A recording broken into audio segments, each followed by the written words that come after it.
اعوذ باللہ السمیع العلیم من الشیطان الرجیم من حمزہ ونفخہ ونفثہ بسم اللہ الرحمن الرحیم ربی یسر ولا تعسر وتمم بالخیر ربی زدنی علما ولا تتمنوا ما فضل اللہ به بعدکم علی بعد للرجال نصیب مما اکتسبوا وللنساء نصیب مما اکتسبن واسألوا اللہ من فضلہ ان اللہ کان بکل شیء علیما۔ آیت نمبر 32 ہے، سورۃ النساء ہے، 5واں سپارہ ہے، ترجمہ ابن کثیر کا ہے۔ اور تم اس مقام و مرتبے کی خواہش نہ کرو جس کے باعث یعنی وجہ سے اللہ نے تم میں سے بعض کو بعض پر فضیلت دی ہے یا ایک کو دوسرے پر فضیلت بخشی ہے۔ مردوں نے جو کمایا اس میں سے ان کا حصہ ہے۔ للرجالی، رجال مرد یہاں جمع ہے، تو مردوں نے جو کچھ کمایا حصہ ہے ان کا اس میں سے، ٹھیک ہے، جو کچھ کمایا۔ اکتسبوا، ٹھیک ہے، اور عورتوں کے لیے وللنسائی، اور عورتوں نے جو کمایا مما اکتسبنا، جو انہوں نے اکتساب کیا ان کا اس میں سے حصہ ہے۔ سب کو اپنی اپنی ظاہر کمائی کی اجرت ملے گی نا، تو جو خواتین کی محنت مزدوری ہے ان کو اس کی اجرت ہے، جو مردوں کی محنت مزدوری ہے ان کو اس کی اجرت ہے، اس میں سے ان کا حصہ ہے۔ اور تم اللہ سے اس کا فضل مانگتے رہو۔ مجھے اور آپ کو کیا مانگنا ہے؟ اللہ سے اس کا فضل مانگنا ہے۔ رسول اللہ صلی اللہ تعالیٰ علیہ وآلہ وسلم نے ہمیں پیاری سی دعا سکھائی ہے اسی آیت کے ذیل میں، وَاسْأَلُوا اللَّهَ مِن فَضْلِهِ۔ آپ صلی اللہ علیہ وسلم نے دعا سکھائی، اللہم انی اسألک من فضلک، اے اللہ میں آپ سے آپ کے فضل کا سوال کرتا ہوں، اے اللہ میں آپ سے آپ کے فضل کا سوال کرتی ہوں۔ اور تم اللہ سے اس کا فضل مانگتے رہو، بے شک اللہ ہر چیز کو خوب جاننے والا ہے۔ ان اللہ کان بکل شیء علیما۔ انسان ہونے کے اعتبار سے بھی انسانوں کی قسمیں ہیں۔ بعض انسان دوسرے انسانوں سے صحت کے اعتبار سے، کچھ لوگ شکل و صورت کے اعتبار سے منفرد ہوتے ہیں نا، خوبصورت زیادہ ہوتے ہیں، حسین زیادہ ہوتے ہیں، اور وہ قوت و توانائی کے لحاظ سے زیادہ ہوتے ہیں۔ بعض ہوتے ہیں ذہین بہت ہوتے ہیں، ان کی ذہانت و فطانت کے چرچے ہوتے ہیں، اور بعض حسب اور نسب کے لحاظ سے ان کی قدر و منزلت ہوتی ہے۔ تو ویسے تو آدم علیہ السلام کی اولاد ہونے کے اعتبار سے تو سب آدم علیہ السلام کی اولاد ہیں، لیکن کاروباری اعتبار سے کوئی شرف والا کاروبار ہوتا ہے ان کا، تو مطلب ان کا ایک مقام و مرتبہ ہوتا ہے، تو اس لحاظ سے حسب و نسب کہہ دیا جاتا ہے کہ شرافت ان میں بہت ہوتی ہے، سخاوت بہت ہوتی ہے، لوگوں کے درمیان ان کا حسن اخلاق ایسا ہوتا ہے، اور یہ پشت در پشت منتقل بھی ہو رہا ہوتا ہے، یعنی دادا بھی ایسے ہی تھے اور بابا بھی ایسے ہی تھے، اور پھر خود بھی ایسے ہی ہیں، پھر بچے بھی ایسے ہی ہیں، تو کہتے ہیں یار ان کی یعنی ان کا حسب نسب بہت اچھا ہے، ان کے والدین، ان کے دادا بھی اچھے تھے، ان کے نانا بھی اچھے تھے، تو اس اعتبار سے یعنی خاندانی لحاظ سے کہا جاتا ہے۔ تو بعض لوگ اس میں یعنی ایک اپنی حیثیت رکھتے ہیں یا شہرت آپ کہہ سکتے ہیں، اور بعض ایسے بھی ہوتے ہیں جو ایک یعنی جاہ و منزلت ان کی برتر اور افضل ہوتی ہے۔ تو اس لیے ان جیسا بننے کی یعنی حسرت میں تم اپنے آپ کو گھٹن اور کڑھن میں مبتلا نہ کرو، ٹھیک ہے، وہ بننے کی تم حسرت سے اپنی زندگی کو تلخ بنا لو گے، تمہاری زندگی کیا ہوگی؟ تلخ کڑوی ہو جائے گی۔ یہ تو معاملات انسان کے لیے حقیقی شرف اور حقیقی عزت کا معیار نہیں ہے، حقیقی عزت کا باعث نہیں ہے، یہ تو دنیاوی معیار ہے نا، یہ تو لوگوں کا اپنا بنایا ہوا معیار ہے کہ وہ کسی کو ایسے کو عزت زیادہ دیتے ہیں یا کسی کو عزت کم دیتے ہیں، لیکن یہ چیزیں جو ہے وہ اللہ تعالیٰ کا قرب حاصل کرنے کے لیے کچھ معیار نہیں رکھتی، قرب الہی میں ان کا کوئی دخل نہیں ہے۔ عزت و شرف کا حقیقی معیار اور قرب الہی کا صحیح راستہ تو تمہاری ذاتی جد و جہد ہے، تمہاری اپنی محنت ہے کہ تم اپنے مالک، اپنے خالق، اپنے رازق کا قرب اپنی محنت سے حاصل کرو گے۔ اگر کسی کے بابا بہت نیک تھے تو اس کا بیٹا جو ہے بابا کی وجہ سے جنت میں نہیں جائے گا۔ آپ نے اپنے لیے محنت کے ساتھ، جیسے مثال کے طور پر ایمان سیکھنا ہے آپ نے، ٹھیک ہے، اب اگر آپ کے پاس ایمان نہیں ہے تو آپ کے ابا کا ایمان آپ کے کچھ کام تو نہیں آئے گا. یا اس طرح آپ اس کو سمجھیے. آپ نے اپنا ایمان، اپنا عقیدہ صحیح کرنا ہے، درست کرنا ہے، صحیح ٹریک پہ آپ کو لے کے آنا ہے اپنے آپ کو. اور کس طرح سے لانا ہے؟ اپنی محنت سے، اپنی کوشش سے، اور اپنی مدد آپ کے تحت. تو پھر اگر آپ نے اپنی محنت کے تحت ایمان کو سیکھا، اچھی صحبت اختیار کی، اور آپ نے اپنا عقیدہ درست کر لیا. درست کا کیا مطلب ہے؟ جو قرآن و سنت کے مطابق ہے، جو اللہ کا پسندیدہ ہے، جس کو دے کر اللہ نے اپنے نبی کو بھیجا ہے، اور جیسا کہ صحابہ ایمان لائے تھے اسی طریقے سے آپ ایمان لائے ہیں، اور اسی طریقے سے آپ نے اپنا عقیدہ بنایا ہے. تو پھر کیا ہے؟ پھر آپ اگر تھوڑا سا بھی نیک عمل کریں گے تو آپ کو کیا ہوگا؟ قرب الہی نصیب ہوگا. اسی حوالے سے میرا جی چاہ رہا ہے کہ میں آپ کو حدیث شریف سنا دوں، لیکن انشاءاللہ بعد میں، پہلے اس پر ہم پوری بات کر لیں. تو مختصر سی بات یہ ہے کہ اللہ کے نزدیک جو معیار ہے، قرب الہی کا جو معیار ہے، وہ کیا ہے؟ وہ تقویٰ ہے. وہ ایمان کے بعد تقویٰ ہے. جتنا زیادہ آپ تقویٰ میں آگے بڑھتے جائیں گے اتنا ہی زیادہ آپ اللہ تعالیٰ کے مقرب ہوتے چلے جائیں گے، اس کے قرب کے مستحق ہوتے چلے جائیں گے. دیکھیے پھر یہ نہیں دیکھا جائے گا کہ حضرت اکرمہ رضی اللہ تعالیٰ عنہ کا والد کون تھا، ٹھیک ہے، ابو جہل سے ان کا کیا تعلق تھا. پھر یہ نہیں دیکھا جائے گا کہ بی بی آسیہ کا شوہر کون تھا، فرعون سے ان کا کیا تعلق تھا. پھر یہ نہیں دیکھا جائے گا کہ نوح علیہ السلام کا بیٹا کیا نکل گیا. آپ اس کو سوچئے. پھر یہ نہیں دیکھا جائے گا کہ ابو لہب رسول اللہ صلی اللہ علیہ وسلم کے کیا لگتے تھے. یہ نہیں ہے یہ چیز. بات یہ ہے صرف کہ آپ نے اپنی قابلیت دیکھنی ہے، سمجھ رہے ہیں؟ آپ نے اپنی کوشش سے اپنے مالک کو راضی کرنا ہے. تو پھر کیا ہے؟ پھر رنگت نہیں دیکھی جائے گی کہ آپ کالے ہیں کہ گورے ہیں. پھر آپ کی جسمانی قوت نہیں دیکھی جائے گی کہ آپ کے پاؤں پتلے پتلے ہیں یا بڑے یعنی توانا ہیں. پھر نہیں دیکھا جائے گا کہ آپ بہت زیادہ ذہین ہیں اور ذہانت کا آپ کا معیار کیا ہے. نہیں دیکھا جائے گا کہ آپ بڑی بڑی کمپنیاں چلا رہے ہیں، بڑی بڑی انڈسٹریز آپ کی ہیں. نہیں. اور پھر آپ کا کس خاندان سے تعلق ہے، کس خاندان کے آپ چشم و چراغ ہیں، نہیں دیکھا جائے گا. آپ کیا ہیں یہ دیکھا جائے گا. آپ کیا ہیں، ٹھیک ہے. خاندانی برتری آپ کی کیا ہے وہ نہیں ہے، آپ کیا ہیں. پھر آپ کیا ہیں، مرد ہیں یا عورت ہیں.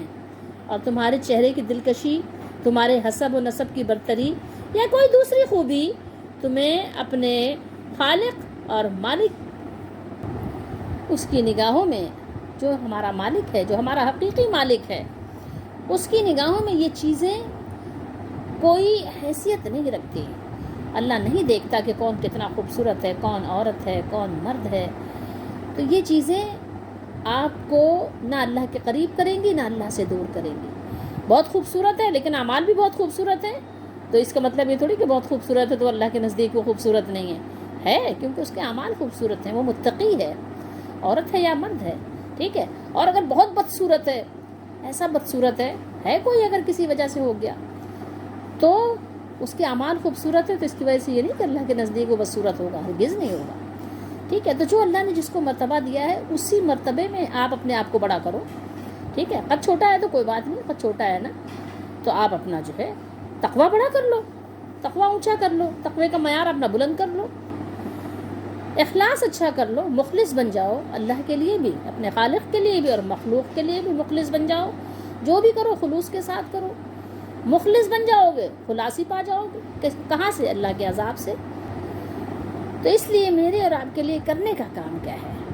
کرنے کا کام یہ ہے کہ اپنے حسن عمل سے اپنی برتری ثابت کرو کہ تم اس پورٹ فولیو کے مستحق ہو، کہ تمہیں اللہ کا قرب نصیب ہو، تمہیں صالحین کی صحبت نصیب ہو. دوسروں کے کمالات دیکھ کر ان جیسا بننے کے فقط اگر تم نے خواب دیکھا یا خواب دیکھتے رہنا تو ایک مومن کی شایان شان نہیں ہے. یہ عادت تو انسان میں حسد اور غصہ، یہ سب چیزیں اس کے جذبات کو ابھار دیتی ہے، اس کو پیدا کر دیتی ہے. تو بلا وجہ کسی کا کمال دیکھ کر اس سے جلنے کی ضرورت نہیں، حسد کرنے کی ضرورت نہیں ہے، اور اس کے ساتھ دشمنی کرنے کی ضرورت نہیں ہے. اگر آپ مرد ہیں تو مرد، اگر آپ عورت ہیں تو عورت. اللہ کے نزدیک بلا امتیاز، بلا کسی تفریق، ہر شخص کو اس کی جد و جہد، اس کی محنت کے مطابق اس کو اجرت ملے گی، اس کو اس کا ثمر ملے گا، اس کا پھل ملے گا. اس لیے اگر تم اللہ تعالیٰ کے فضل و کرم کے طلبگار ہو اور واقعی تم اللہ کا قرب چاہتے ہو تو عمل سے اپنے عمل سے ثابت کرو، اپنے عمل سے طلب کرو، ٹھیک ہے؟ کسی سے حسد کرنا یا صرف اس جیسا بننے کی خواہش ہی کرتے رہنے سے کیا حاصل ہوگا؟ کچھ بھی نہیں۔ عورتوں کے دلوں میں کیا ہوتا ہے؟ عام طور پر یہ حسرت ہوتی ہے کہ کاش وہ مرد ہوتی۔ کبھی کبھی ایسی باتیں سننے میں آتی ہیں نا، کاش میں مطلب ایسی ہوتی، ویسا ہوتی، پتہ نہیں کیا ہوتی۔ تو کیا ہے؟ اللہ تعالیٰ نے اس کا ازالہ فرما دیا کہ تم اور میں اللہ کی مصلحتوں کے پیش نظر کسی کو مرد اور کسی کو عورت ضرور ہونا تھا، ٹھیک ہے؟ اس لیے اس خیال خام کو اپنے دلوں سے نکال دو۔ حصول کمال اور قرب الہی کے دروازے تمہارے لیے بھی کھلے ہوئے ہیں۔ آگے بڑھو، آگے بڑھو اور اپنے حسن کردار اور عمل کی خوبی سے بلند مقام حاصل کر لو۔ ابھی زندہ ہو، اپنی زندگی سے بھرپور فائدہ اٹھاؤ اور اللہ تعالیٰ کو راضی کر کے اللہ کی بارگاہ میں معزز بن جاؤ، مکرم بن جاؤ اور مقرب بن جاؤ، محترم بن جاؤ۔ تو یہ ہے آپ کے کمال حاصل کرنے کے نسخے۔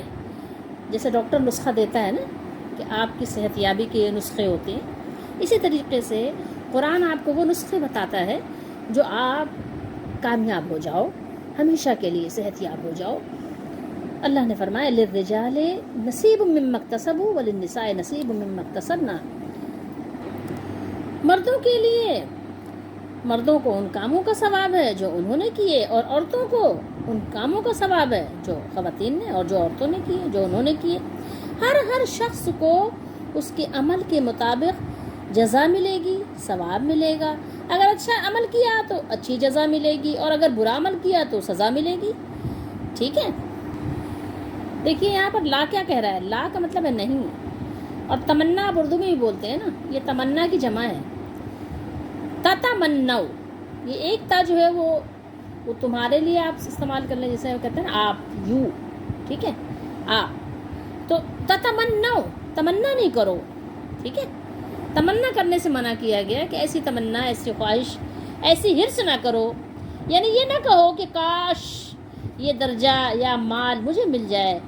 کیوں؟ یہ اس لیے کہ یہ تقدیر پر راضی نہ ہونے کی دلیل ہے، اور اگر یہ بھی ہو کہ اس کے پاس یہ نعمت نہ رہے تو یہ حسد ہے، جس کی بہت ہی زیادہ مذمت ہے، ٹھیک ہے؟ وَلَا تَتَمَنَّوْا مَا فَضَّلَ اللَّهُ بِهِ بَعْضَكُمْ عَلَى بَعْضٍ۔ اور جس چیز میں اللہ تعالیٰ نے تم میں سے بعضوں کو بعضوں پر فضیلت دی ہے، ان کو فضیلت بخشی ہے، اس کی ہوس مت کرو، اس کی تمنا مت کرو، اس کی حرص مت کرو۔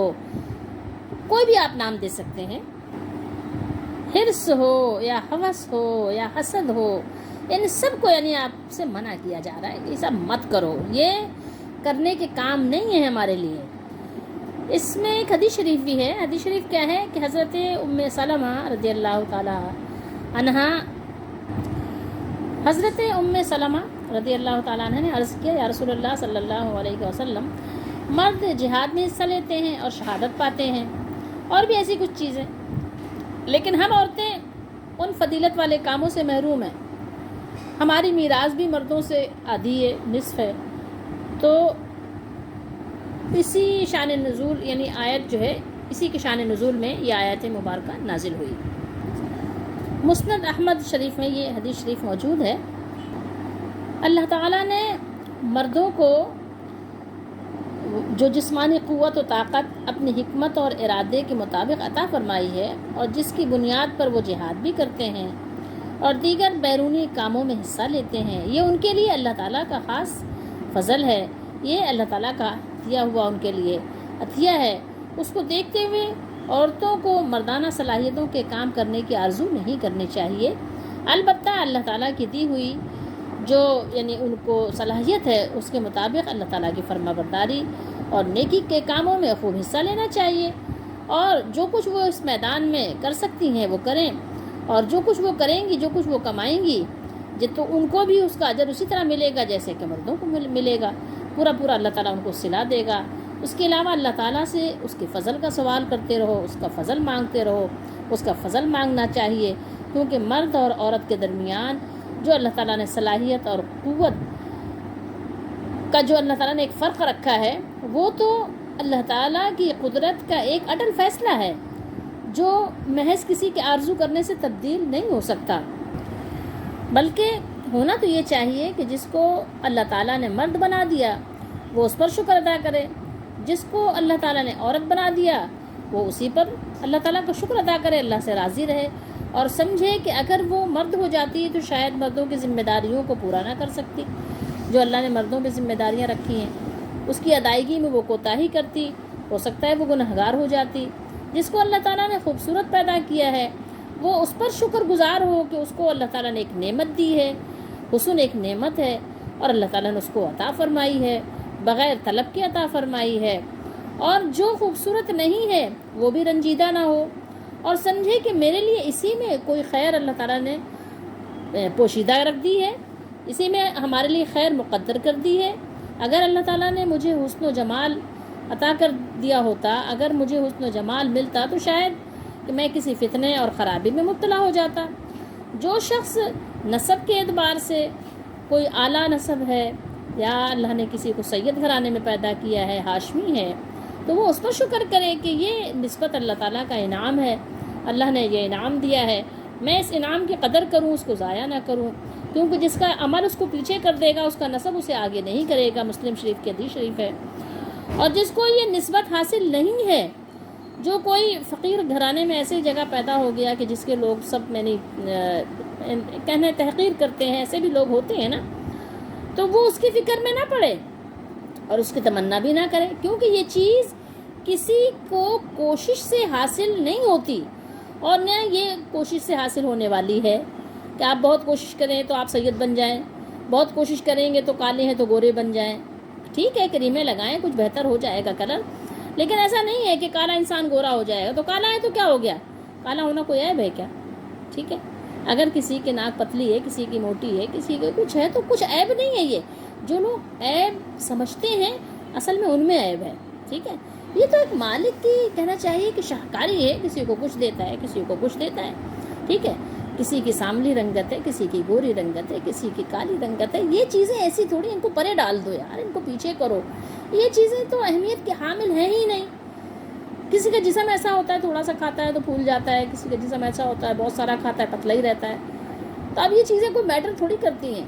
ٹھیک ہے، اپنے آپ کو آپ صحت مند رکھو، اور اپنے آپ کو مطلب جو آپ اپنے آپ کے اختیار میں ہے اس کو بھدا پن کرنے سے بچاؤ، لیکن پھر بھی یہ چیزیں اگر آپ کو کوئی مطلب یعنی احساس دلا رہا ہے تو کمی اس کے اندر ہے۔ ٹھیک ہے، جو ہمارا بنانے والا مالک ہے، خالق ہے، وہ تو ایسے اس نے شاہکار بنایا، دیکھو تو دیکھتے رہ جاؤ، تو ہمیں جس لائق اس نے سمجھا ہمیں بنایا۔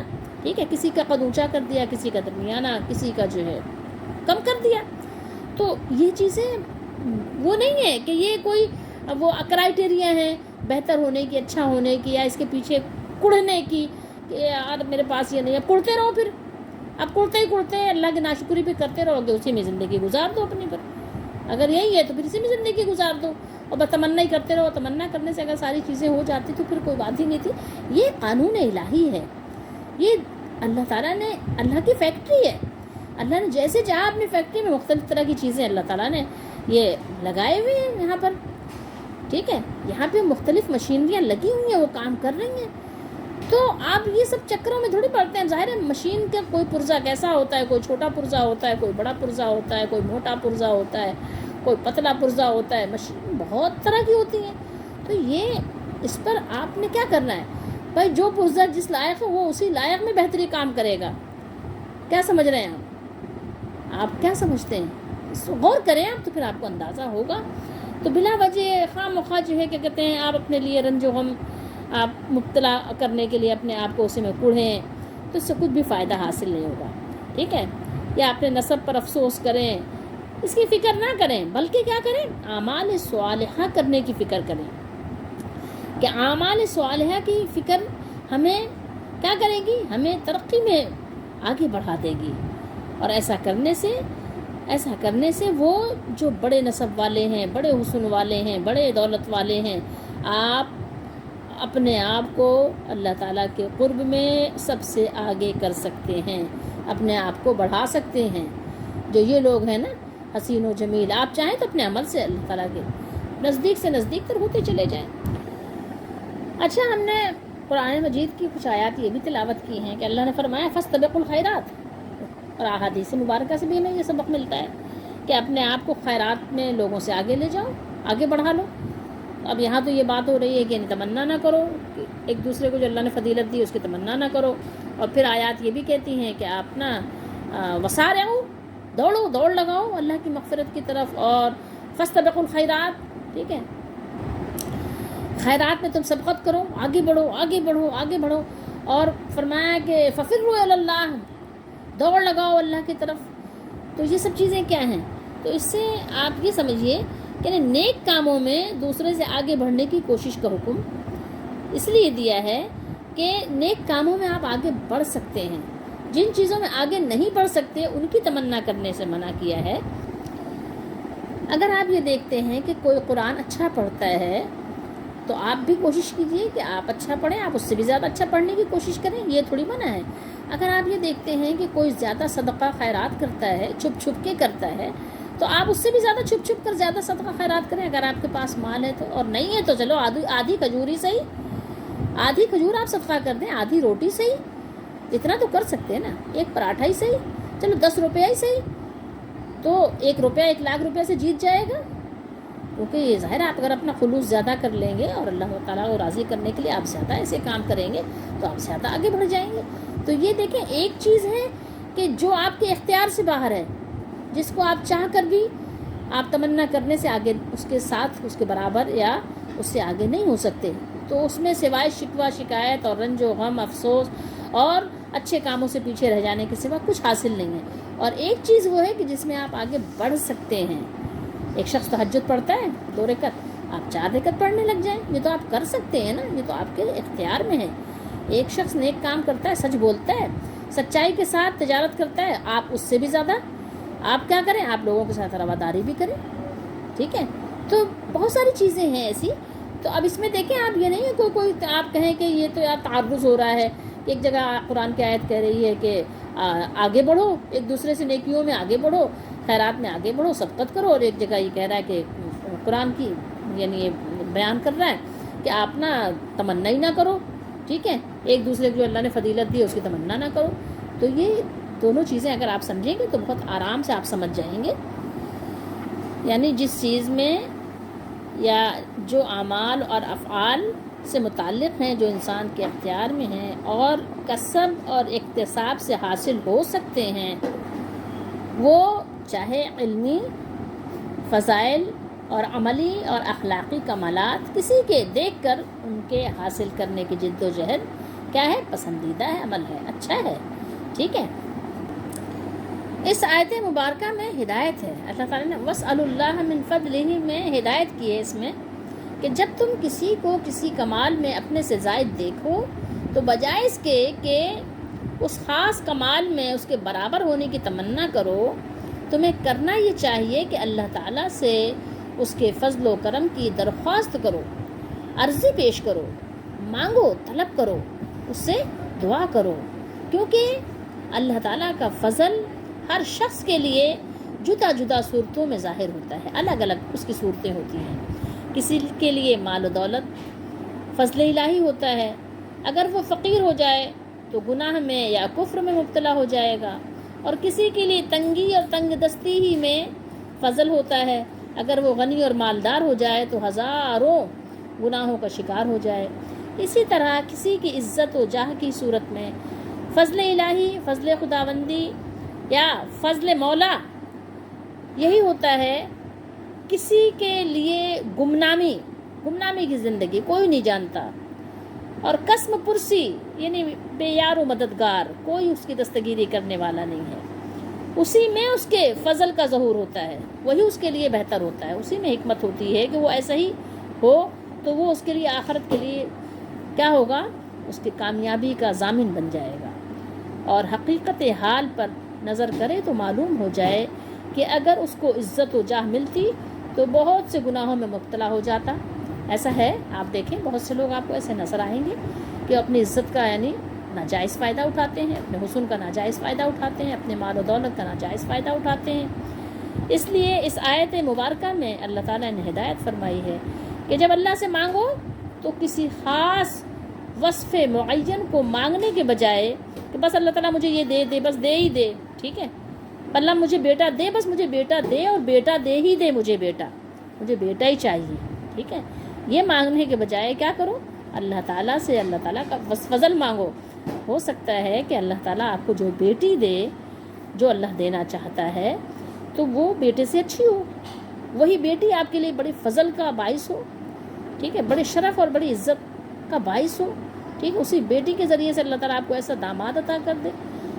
تو اللہ سے جب بھی مانگو تو اپنی ضد اور ہٹ دھرمی سے نہ مانگو، بلکہ فضل کے ساتھ مانگو کہ اللہ مجھے آپ اپنا فضل دیجیے، اللہم انی اسألک من فضلک، ٹھیک ہے، اللہ تعالیٰ سے فضل مانگو تاکہ وہ اپنی حکمت کے مطابق تم پر اپنے فضل کا دروازہ کھول دے۔ تو آیت مبارکہ کے اس ٹکڑے نے رہنمائی فرمائی ہے، انسانوں کی رہنمائی فرمائی ہے جو ان کی سوچ اور فکر کو درست کر دے، ٹھیک ہے، یہ آیت وَاسْأَلُوا اللَّهَ مِن فَضْلِهِ، اور اللہ سے اس کا فضل و کرم مانگتے رہو اور مانگتے رہو، اور جس چیز میں اللہ تعالیٰ نے تم میں سے بعض کو بعض پر فضیلت دی ہے اس کی حرص و ہوس مت کرو، کیونکہ یہ ایک اللہ تعالیٰ کا حتمی امر ہے، اور ہوس جو ہے کسی کام نہیں آ سکتی۔ البتہ مجھ سے میرے فضل و کرم کا سوال کرتے رہو، میں تمہیں ضرور نوازوں گا، کیونکہ میں فضل و کرم کرنے والا، عطا فرمانے والا ہوں۔ اور پھر اللہ تعالیٰ نے آگے فرمایا ان اللہ کان بکل شیء علیما، کوئی شک کی بات نہیں ہے اس میں کہ اللہ تعالیٰ جانتا ہے کہ دنیا کا مستحق کون ہے، اور پھر اللہ تعالیٰ اسے عطا فرما دیتا ہے، اور وہی جانتا ہے کہ فقر کا مستحق کون ہے، تو وہ اسے اللہ تعالیٰ فقیر رکھتا ہے، فقیر رہتا ہے، ٹھیک ہے، اور وہی جانتا ہے کہ آخرت کا مستحق کون ہے، تو وہ اسے آخرت کے اعمال کی توفیق عطا فرما دیتا ہے۔ اور اللہ تعالیٰ اپنے علم سے یہ بھی جانتا ہے کہ ذلت کا مستحق کون ہے، تو اللہ تعالیٰ پھر اس کے ساتھ وہی معاملہ کر دیتا ہے، اس کو اس کے حال پر چھوڑ دیتا ہے۔ تو آئیے میں اور آپ کوشش کرتے ہیں کہ اپنے آپ کو اپنے مالک سے راضی کروا لیں دنیا میں، اور صرف خیالی پلاؤ پکانے کو ترک کر دیں، اور صرف جو ہے وہ لوگوں کو لیٹ ڈاؤن کرنے کی عادت کو ترک کر دیں، اپنی حسد کی اگر عادت ہے تو حسد کی عادت کو ترک کر دیں، دور کر دیں، اور کیا کریں، اور اللہ تعالیٰ کی جناب میں دامن پھیلاؤ، اللہ کے جناب میں اپنے ہاتھوں کو پھیلاؤ، اللہ کے جناب میں اپنے سر کو جھکاؤ، وہ اپنی جود و سخا سے تمہیں سب کچھ عطا فرمانے پر قادر ہے، وہ عبد القادر نہیں ہے، وہ قادر ہے، قادر مطلق ہے، جب چاہے جیسے چاہے جس کو چاہے وہ عطا فرماتا ہے، عطا فرمانے پر کوئی روک نہیں ہے، وہ قادر مطلق ہے، اس کے خزانے ختم ہونے والے نہیں ہیں کہ کسی 2-4 لوگوں کو دے کر اس کے خزانے ختم ہو گئے یا کم ہو گئے، نہیں، وہ کثرت سوال سے اکتاتا بھی نہیں ہے، وہ گھبراتا بھی نہیں ہے، وہ تھکتا بھی نہیں ہے، وہ بیمار بھی نہیں ہوتا ہے، وہ غافل بھی نہیں ہوتا ہے، ٹھیک ہے، اس سے سوال کرتے رہو، اس سے سوال کرتے رہو، خوش ہوتا ہے وہ سوال کرنے والوں سے، اور وہ عطا فرماتا ہے سوال کرنے والوں کو۔ اللہ تعالیٰ بڑے فضل والا ہے، اللہ تعالیٰ سے اس کے فضل و کرم کا سوال کیا کرو، وہ اس کو پسند کرتا ہے، وہ اس کو دوست رکھتا ہے، اور بہترین عبادت ہے، بہترین عبادت کیا ہے، اللہ تعالیٰ سے دعا مانگنا ہے، اور دعا مانگنے والے اس کو پسند بھی ہیں، اور تم اس کا رزلٹ مت دیکھو، تم اپنے حساب سے اس کے نتیجے کو اخذ مت کرو، تمہارا جو کام ہے وہ تم کرو، اور مالک کا جو کام ہے وہ اپنی قدرت، اپنی حکمت، اپنے علم کے حساب سے وہ عطا کرے گا۔ تو یہ آپ جان لیجئے کہ آپ مانگتے رہیے، ٹھیک ہے، اللہ تعالیٰ کو معلوم ہے، وہ اللہ تعالیٰ خوب جاننے والا ہے کہ مجھے اور آپ کو کس کس حال میں وہ رکھنا چاہتا ہے، اور مجھے اور آپ کو کس حال میں رکھنا میری اور آپ کے لیے مفید ہے، فائدہ مند ہے، نفع بخش ہے۔ میری اور آپ کی عقل محدود ہے، انسانوں کی عقلیں کیا ہیں، محدود ہیں، انسانی عقل تمام عالم کے جو یعنی مصالح، اب کہہ لیں کہ کیا اس میں فائدے ہیں، کیا نقصانات ہیں، انسانی عقل اس کا احاطہ نہیں کر سکتی، اس لیے وہ ان حکمتوں کو بھی نہیں جان سکتی وہاں تک بھی اس کی رسائی نہیں ہے، پہنچ نہیں ہے جو اللہ تعالیٰ نے اپنی قدرت سے، اپنی رحمت سے، جو اس نے اپنے قانون کو بنایا ہوا ہے، انسان وہاں تک نہیں پہنچ سکتا ہے۔ اس لیے جو حصہ کسی کے لیے مقرر کر دیا گیا ہے اس کو اسی پر راضی رہنا چاہیے اور شکر گزار ہونا چاہیے۔ دیکھیے، قرآن جیسی عظیم الشان کتاب اللہ تعالیٰ نے ہمیں عطا فرمائی، اور ہمیں ایک ایک چیز کی اللہ تعالیٰ نے سمجھ عطا فرمائی قرآن کے ذریعے سے۔ تو ہمیں چاہیے کہ قرآن مجید کو کھولیں اور کیا کریں، پھر اس کی تلاوت کریں، اور پھر کیا کریں، پھر اس کو سمجھنے کی کوشش کریں، اور پھر اس پر عمل کریں، اپنی زندگی کو اسی کے مطابق بنائیں۔ یہ ہے اصل میں قرآن پر عمل کرنا۔ ایمان تو لانا ہی لانا ہے، ایمان تو سب سے پہلے ہی ہے، عقیدہ تو درست کرنا ہی ہے، قرآن کے مطابق اپنے عقیدے کو بھی کرنا ہے، اور پھر جو ہے جو ہمارے رب نے، ہمارے مالک نے ہمیں ادب سکھائے ہیں، ان ادب آداب کو بھی سیکھنا ہے۔ کہاں سے؟ لکھنؤ سے نہیں، قرآن سے سیکھیں۔ لکھنؤ کا ادب نہ سیکھیں، نہ آگرے کا ادب سیکھیں، بلکہ قرآن سے ادب سیکھیں، کہ جو قرآن ادب سکھاتا ہے وہی سب سے بہترین ادب ہے۔ کسی عقل مند کا مقولہ ہے، ادبنی ربی فاحسن تعدیبی، میرے رب نے ادب سکھائے اور کیا خوب سکھائے۔ اللہ تعالیٰ ہم سب کو توفیق دے۔ دیکھیے، اگر ہمارا ایمان صحیح ہوگا، ہمارا عقیدہ صحیح ہوگا، تو ہمارا تھوڑا سا عمل بھی بہت ہوگا، ٹھیک ہے، جو خلوص کے ساتھ اپنے مالک کے لیے کیا گیا ہوگا۔ دکھاوے کے لیے، ریاکاری کے لیے بہت سارے عمل بھی برباد ہو جائیں گے، احد پہاڑ جیسے عمل بھی ضائع کر دیے جائیں گے، لیکن ایک مٹھی جو اللہ کی رضا کے لیے دیا گیا، وہ بھی آپ کے لیے احد پہاڑ کے برابر بنا دیا جائے گا۔ تو اس لیے ہمیں چاہیے کہ ہم خالص ایمان والے بندے بن کر اپنے بس مالک کو راضی کر لیں۔ اللہ توفیق بخشے اور وہ ہماری دستگیری فرمائے، کیونکہ انسان کے چاہنے سے کچھ نہیں ہوتا۔ جب مالک کی دستگیری ہوتی ہے تو کام بڑے آسانی سے بن جاتے ہیں۔